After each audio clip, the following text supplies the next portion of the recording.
Weather coverage you can count on with meteorologist Rob Elvington and the WAAY 31 StormTracker Early Warning Radar Network. And really, just in the last hour and a half, we've started to see the radar filling back in. And this is a look at the WAAY 31 StormTracker Early Warning Radar Network. We have our 3 radars going this morning: Muscle Shoals, Decatur, and Guntersville. I also have the Columbus radar down in Mississippi going. And you'll notice that we've started to see that precipitation moving in. And we've got all 3 types showing up right now. We've got freezing rain, that's the pink on the map, and then sleet as you get into the purples, and then even some snow showing up. Now we'll zoom in a little bit closer to Franklin and Lawrence County, and we'll just take our early warning radar network, Decatur and Muscle Shoals radars, without the Columbus going. So we lose a little bit of that. So that's showing that Columbus is kind of scanning a little bit higher up in the atmosphere. But again, already starting to see that next round moving in, and this is on top of what we've already seen. So it just continues to add to that sheet of ice for areas west of I-65, and we're going to continue to add on to that for everyone, let's say, west of Jackson and DeKalb County. Thankfully, still well above freezing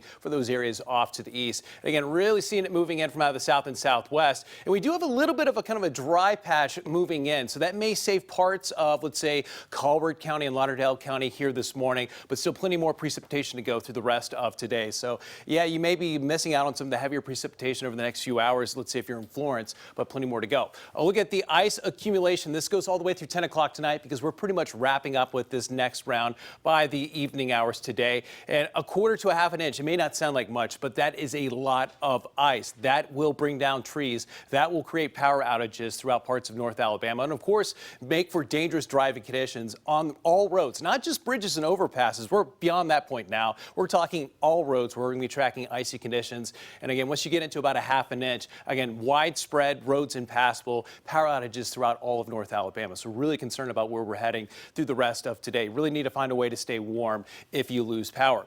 Future radar, 6 a.m. this morning. That's about 10 minutes from now. Doing a pretty good job of what we're showing, but you'll notice from about 7:30 this morning to about 8, 9, and 10 a.m. we really see future radar filling in. And you'll notice that the rain, freezing rain line, it's right around about Morgan County into Madison County. I think it's going to be a little bit further east. I think it's going to be closer to Jackson and Marshall County, but it just goes to show you how close it will be for some areas. But look at all of this freezing rain, likely sleet mixing in with this all the way through lunchtime. This is pretty heavy precipitation, and it's possible that we have enough cold air moving in aloft that we see the sleet transitioning over to snow, but that's towards the tail end. The bulk of the precipitation that we'll pick up during this round today will be sleet and freezing rain, making for icy roads and likely power outages. Even seeing some of that rain switching over to freezing rain for parts of DeKalb and Jackson County by this evening. And then we're done with this event. By 8, 9 o'clock tonight, we are done, but then the temperatures drop. We're down into the low 20s, if not the teens, by tomorrow morning.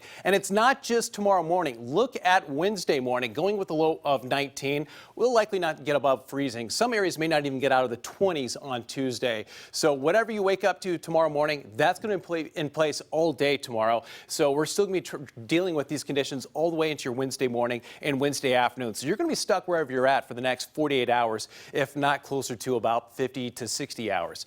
Future radar beyond that, and then once we get past that, look at this. This is Wednesday afternoon, Wednesday evening. We're tracking more rain moving in. Some of that could be in the form of sleet and snow, depending on how much of this cold air is still trapped in place. Yeah, far from